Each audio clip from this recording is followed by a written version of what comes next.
Okey, Assalamualaikum warahmatullahi wabarakatuh dan salam sejahtera kepada Prof. Madya Dr. He bin Awang dan Dr. Nodiana binti Tambi serta rakan-rakan yang lain. Pada hari ini, kumpulan kami, kumpulan 3 akan membentangkan slide mengenai kesan COVID-19 terhadap pelancongan. Okey, ahli kumpulan kami terdiri daripada 5 orang iaitu saya sendiri, Nur Nabila Zaini, seterusnya Nur Hidayah Saleh, Nur Fatihah Isham, Nur Haniam Haris Fatila dan Nur Najwa Izzati Muhammad Arifin. Okay, next. Okey, seterusnya saya akan menerangkan mengenai pengenalan kepada tajuk kami. Okey, yang pertama, perkataan tourism berasal daripada perkataan Latin iaitu tourne dan Greek iaitu tournos yang membawa maksud pergerakan dalam suatu bulatan. Yang kedua, pelancongan merujuk kepada aktiviti melawat, melancong atau mengembara ke sesuatu tempat lain yang melebihi 50 batu ataupun 83 kilometer dari tempat kediaman tidak lebih dari 1 tahun untuk tujuan rekreasi atau mengisi masa lapang. Definisi pelancongan ini saya ambil daripada Jafari 1977. Selain itu, terdapat juga definisi pelancongan yang lain terdiri daripada pelbagai maksud yang membawa pelbagai definisi. Namun ianya mempunyai tujuan dan objektif yang sama iaitu yang melibatkan pergerakan atau perjalanan ke suatu tempat dengan tujuan yang sama. Okey, seperti yang kita tahu, pelancongan ini merupakan sumber yang penting dalam sektor ekonomi negara dan menjadi penyumbang terbesar kepada keluaran dalam negara kasar iaitu KDNK. Ini kita dapat lihat bahawa industri pelancongan ini telah menyumbang lebih kurang 15.5% kepada KDNK. Contoh, pendapatan melalui industri pelancongan ini telah meningkat kepada RM86.1 bilion pada tahun 2019 berbanding RM84.1 bilion pada tahun 2018. Okey, seterusnya yang keempat, menurut Habibah 1994, prestasi pelancongan telah meningkat sekitar tahun 1980-an. Malahan sektor ini juga merupakan penggerak ekonomi yang dinamik kerana memberi impak bersifat multidimensi khususnya kepada politik, ekonomi dan sosial. Kita akan dapat lihat terdapat berbagai jenis pelancongan yang wujud. Antaranya pelancongan keluarga, pelancongan kesihatan, pelancongan pendidikan, pelancongan luar bandar, pelancongan pantai, pelancongan sukan dan sebagainya. Namun begitu, sektor pelancongan kini kelihatan amat terjejas berikutan penularan pandemik COVID-19 yang melanda dunia. Pertubuhan Kesihatan Sedunia WHO juga telah mengisyarkan bahawa COVID-19 ini merupakan suatu pandemik. Okay, seterusnya saya mempersilakan Nur Fatihah Isham untuk membentangkan slide seterusnya. Okay, Assalamualaikum warahmatullahi wabarakatuh semua. Saya akan terangkan perkara yang kedua iaitu kesan pelancongan sebelum COVID-19. Okey, untuk kesan positif, kesan pertama ialah dapat meningkatkan pendapatan negara. Hal ini dikatakan demikian kerana pelancongan adalah salah satu sektor yang menyumbang kepada pendapatan negara di mana pelancongan ini meliputi sektor perkhidmatan yang memberi sumbangan yang tertinggi kepada KDNK negara di mana pelancongan ini membantu negara mengurangkan masalah pengangguran kerana terdapat banyak peluang-peluang pekerjaan di situ. Seterusnya, pendapatan negara kita meningkat apabila berlaku pertukaran mata wang asing. Pelancong yang datang ke negara kita iaitu pelancong yang daripada pelbagai pelosok negara datang ke negara kita akan membawa wang dan melakukan proses pertukaran mata wang. Jadi pertukaran mata wang asing itu akan membantu kerajaan kita mengumpulkan aset di mana mata wang asing itu akan digunakan untuk membiayai kos pengimport barang dari luar negara. Okey, kesan positif yang kedua ialah dapat memperkenalkan budaya tradisional. Okey, seperti yang kita sedia maklum, negara kita Malaysia terkenal dengan penduduknya yang berbilang kaum dan budaya. Oleh itu, terdapat pelbagai budaya tradisional yang terdapat di negara kita. Pelancong-pelancong yang datang ke negara kita ingin melihat budaya kita, melihat pelbagai kaum yang terdapat di negara kita, di mana negara kita ni memang negara yang aman walaupun terdapat pelbagai kaum dan bangsa. Jadi mereka datang untuk melihat dan menonton sendiri, mempelajari sendiri budaya-budaya yang terdapat di negara kita. Jadi kita dapat memperkenalkan budaya kita bukan sahaja kepada satu negara, malah kepada seluruh pelosok dunia. Okey, kesan positif yang ketiga ialah dapat meningkatkan kebudayaan negara. Kebudayaan negara ini bukan sahaja dari segi tarian ataupun yang kita tahu tarian, nyanyian dan kebudayaan-kebudayaan lain. Tapi ia berfokus kepada aktiviti seharian masyarakat Malaysia di mana pelancong yang datang ke negara kita akan membawa perangai atau orang cakap dia orang punya personality negara mereka sendiri di mana kita dapat mencontohi apa yang mereka buat di negara mereka. Sebagai contoh di China, mereka akan mengamalkan budaya membaca. Jadi melalui fenomena tersebut, negara kita dapat mencontohi budaya mereka di mana dapat perlu membaca di mana-mana saja seperti semasa menunggu bas atau di dalam LRT. Okey, kesan negatif pula ada dua. Yang pertama, menjejaskan terumbu karang. Negara kita Malaysia terkenal dengan pelancongan pantai yang aman dan damai. Jadi, pelancong yang datang akan melakukan aktiviti pantai seperti snorkeling, berenang dan sebagainya. Tanpa mereka sedari, aktiviti mereka ini telah menjejaskan terumbu karang di mana semasa mereka berenang tu, mereka akan memijak karang-karang yang terdapat di dalam lautan. Itu akan menyebabkan berlakulah kerosakan khazanah negara. Tapi dengan cara ini, ia menyumbang kepada pendapatan negara, tapi kita tetap kena pelihara terumbu karang walaupun ia menyumbang kepada pendapatan negara kerana benda ni adalah khazanah negara yang perlu kita pelihara. Okay, yang seterusnya, yang terakhir ialah peningkatan kes jenayah. Kepesatan perkembangan industri pelancongan ini telah menyumbang kepada peningkatan jenayah di mana rakyat tempatan sendiri yang mengambil kesempatan ke atas pelancong yang datang dari pelbagai negara. Mereka beranggapan bahawa pelancong ini tidak tahu selok-belok yang ada di negara kita. Jadi mereka mengambil kesempatan seperti menipu, merompak, mencuri dan sebagainya. Sebagai contoh, ada satu kes di KLIA di mana pemandu teksi telah memberikan cas yang tinggi kepada pelancong luar yang tidak tahu apa-apa. Jadi pelancong yang datang tu dia pun tak tahulah. Dia tak tahu, jadi dia bayar je dengan harga yang tinggi walaupun sebenarnya harga teksi tu murah je.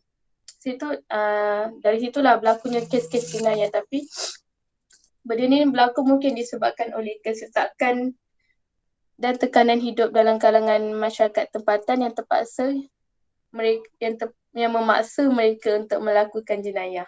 Okey, sekian dari saya teruskan kepada Najwa.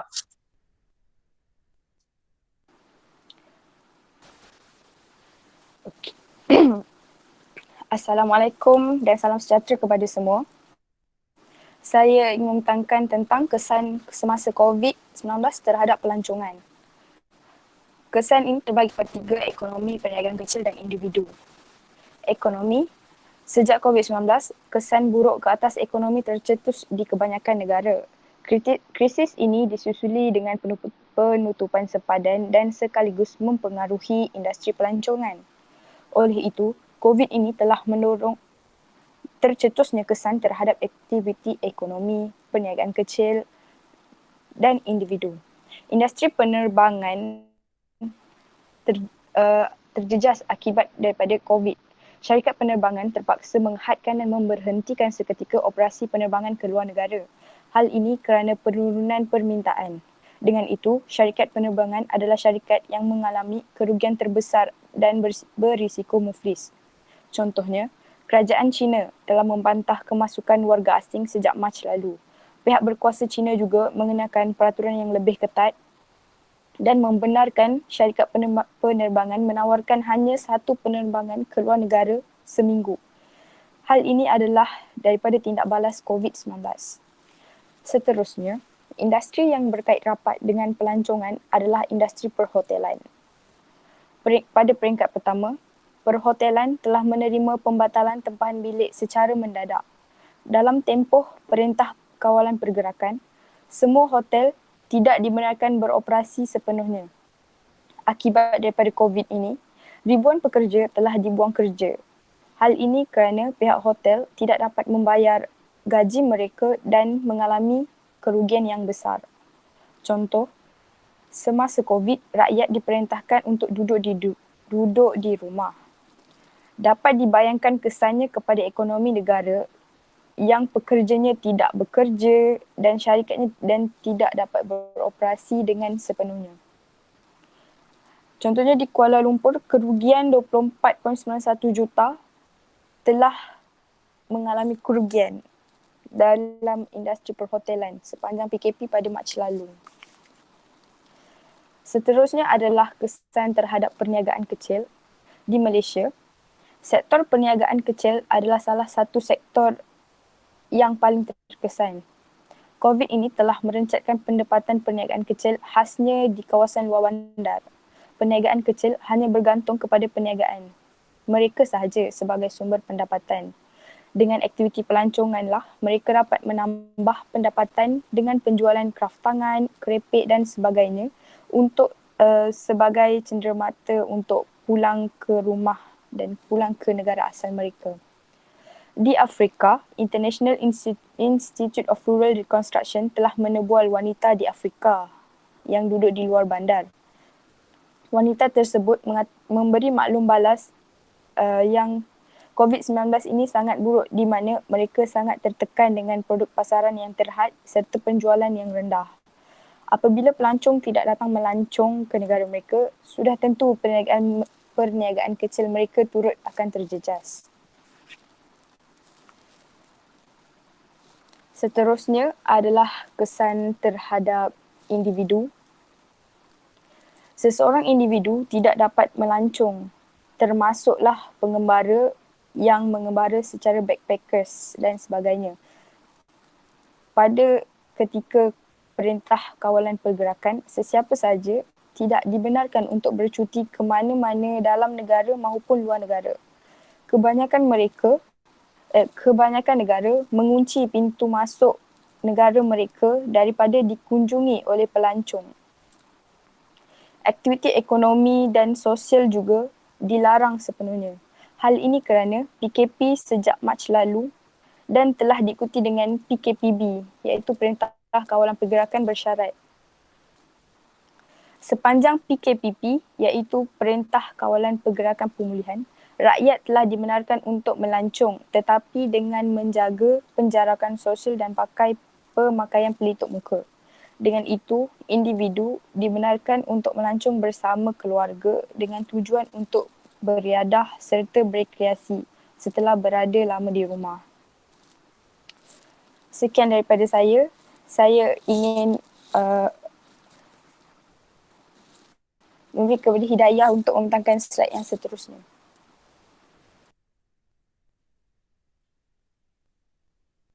Assalamualaikum dan selamat sejahtera. Okey, saya akan membentangkan tentang usaha meningkatkan pelancongan semasa PKPB. Okey, di sini terdapat dua usaha, iaitu yang pertama ialah menggiatkan pelancongan domestik dan juga yang kedua menggunakan pelbagai platform untuk promosi. Okey, yang pertama kita lihat mempergiatkan pelancongan domestik, di mana dalam usaha ini kerajaan telah mewujudkan kerjasama dengan industri pelancongan yang lain, iaitu seperti Tourism Malaysia telah bekerjasama dengan Petron dan juga Penet untuk menjalankan sebuah kempen, iaitu fuel penuh gaya My Debit je dengan kad ATM anda. Kempen ini adalah bertujuan untuk menggalakkan rakyat berbelanja dan melancong dalam negara.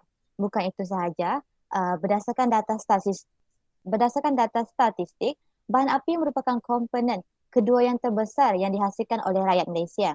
Oleh itu, dengan adanya kempen ini, sedikit sebanyak dapat membantu meningkatkan permintaan terhadap penggunaan petrol. Seterusnya membantu memulihkan masalah kewangan impak daripada fenomena COVID-19.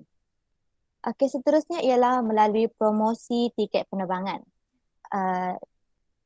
Melalui syarikat penerbangan tabang murah iaitu AirAsia juga menjalankan inisiatif untuk menggiatkan lagi pelancongan domestik iaitu pelancongan dalam negara.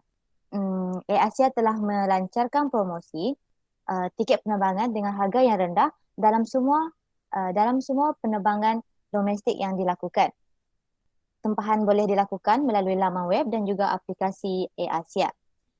AirAsia juga melakukan satu laluan penerbangan baru iaitu daripada Kota Baru Kelantan ke Langkawi. Hal ini bertujuan kerana Langkawi merupakan satu destinasi pelancongan yang sering dilawat oleh pelancong-pelancong daripada luar maupun daripada domestik ataupun antarabangsa. Jadi dengan adanya laluan baru ini ia dapat memudahkan perjalanan pelancong untuk sampai ke destinasi pelancongan tersebut. Tindakan Asia ini bukan sahaja dapat membantu menstabilkan ekonomi syarikat mereka tapi juga kepada industri pelancongan yang lain seperti perhotelan dan juga perkhidmatan yang lain. Okay, usaha yang seterusnya ialah menggunakan pelbagai platform untuk promosi. Okey, antara platform yang boleh digunakan ialah media sosial, radio dan televisyen dan juga platform e-corporate bazar. Okey, yang pertama, platform media sosial iaitu seperti Instagram, Twitter, Facebook, YouTube dan sebagainya ini dapat dijadikan sebagai satu medium untuk mempromosikan destinasi-destinasi pelancongan di Malaysia. Contohnya, pelancong yang datang ke destinasi pelancongan tersebut bolehlah memuat naik gambar-gambar percutian yang menarik dan juga menyeronokkan supaya dapat mempengaruhi orang lain untuk datang ke tempat tersebut. Okay, seterusnya ialah radio dan televisyen. Radio dan televisyen ini berperanan juga dalam mempromosikan tempat pelancongan di Malaysia. Contohnya, platform ini boleh menunjukkan iklan ataupun promosi yang berkaitan dengan pelancongan. Bukan itu sahaja, slogan pelancongan juga boleh diperkenalkan agar menjadi ikutan kepada pelancong yang lain. Slogan-slogan pelancongan inilah yang akan ditunjukkan pada iklan yang boleh menarik minat orang lain untuk turut bercuti ke destinasi pelancongan tersebut. Okay, contohnya sebuah iklan iaitu video cuti-cuti Malaysia yang berdurasi selama 1 minit 43 saat mempamerkan gabungan keindahan yang menarik dalam sebuah video. Video ini sedikit sebanyak menunjukkan rasa ingin tahu dan ingin merasai sendiri keindahan dan juga tarikan yang video tersebut tunjukkan. Okey, akhir sekali ialah platform e-corporate bazar. Platform ini adalah diperkenalkan oleh Tourism Malaysia. Antara platform e-corporate bazar ini adalah seperti e-travel fair dan juga Malaysia Tourism Travel Bazaar.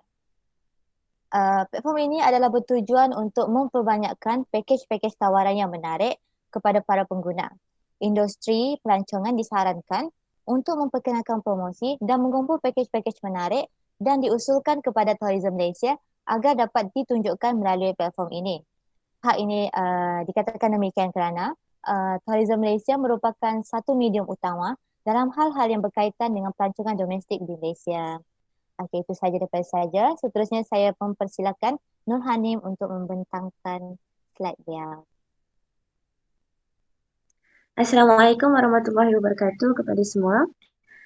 Saya akan membentangkan mengenai cabaran ke atas industri pelancongan akibat COVID-19.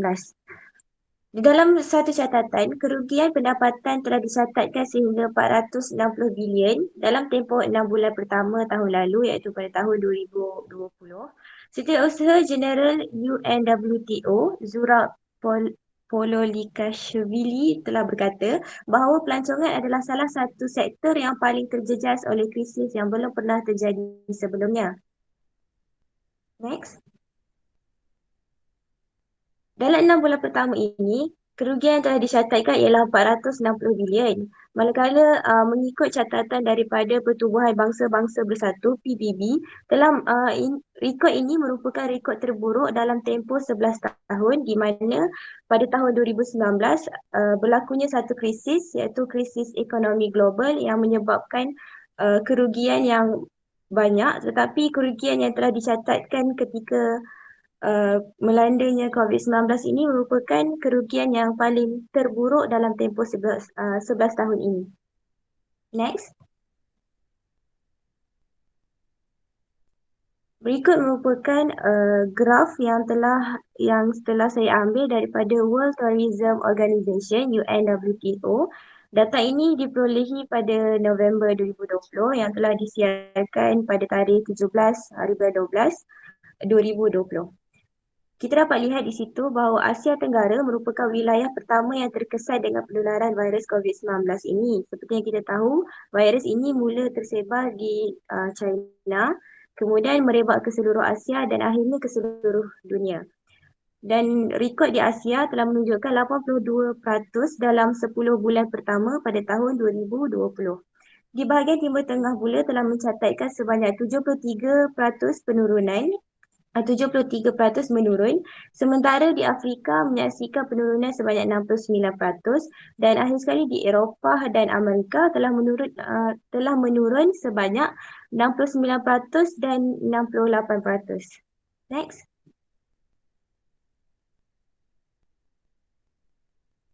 Kita lihat pula kepada Malaysia bahawa terdapat beberapa tindakan yang telah dilakukan oleh kerajaan seperti penutupan sepadan negara dan pelaksanaan Perintah Kawalan Pergerakan. Tindakan pantas yang diambil oleh Perdana Menteri kita iaitu Tan Sri Muhyiddin Yassin untuk menutup sempadan negara merupakan satu faktor utama yang membantu Malaysia untuk membendung penularan wabak COVID-19 ini. Negara kita telah mengalami kerugian sebanyak 2.4 bilion pada setiap hari sepanjang pelaksanaan Perintah Kawalan Pergerakan PKP.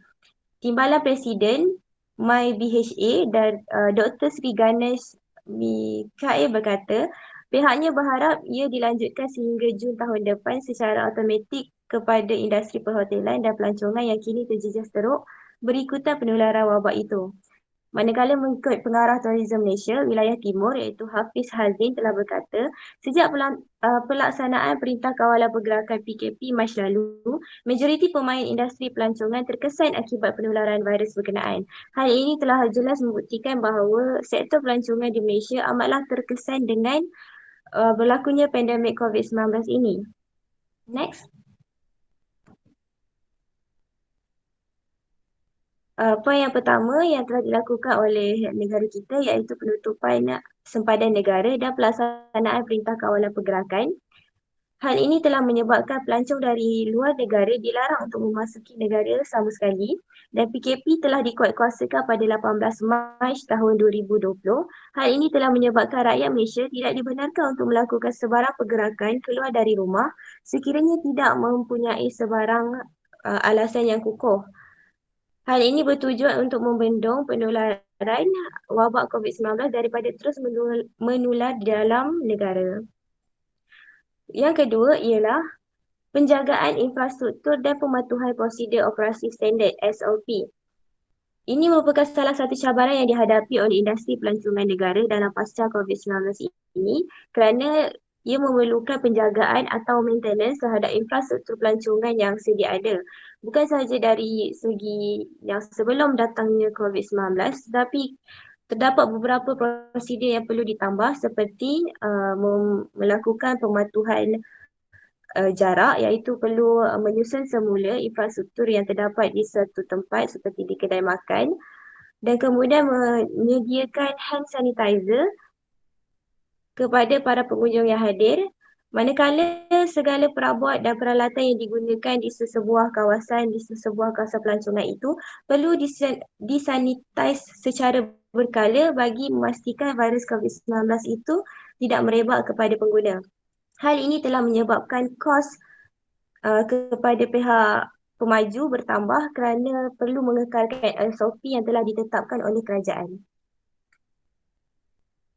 Seterusnya saya menyerahkan pembentangan kepada Nur Nabila untuk bahagian kesimpulan. Okey, terima kasih Nur Hanim. Okey, bagi slide yang terakhir, saya akan bentangkan kesimpulan daripada tajuk ini. Okey, bagi sebelum pandemik COVID-19, sektor pelancongan berkembang pesat dan merupakan satu industri yang mampu menjana pertumbuhan ekonomi negara. Kita dapat lihat di mana ianya telah menyumbang kepada KDNK negara, meningkatkan pendapatan negara dan sebagainya. Namun begitu, semasa pandemik COVID-19 ini melanda, sektor pelancongan mengalami kerugian yang sangat teruk iaitu sebanyak 3.37 bilion ringgit Malaysia iaitu dari Januari hingga Februari 2020.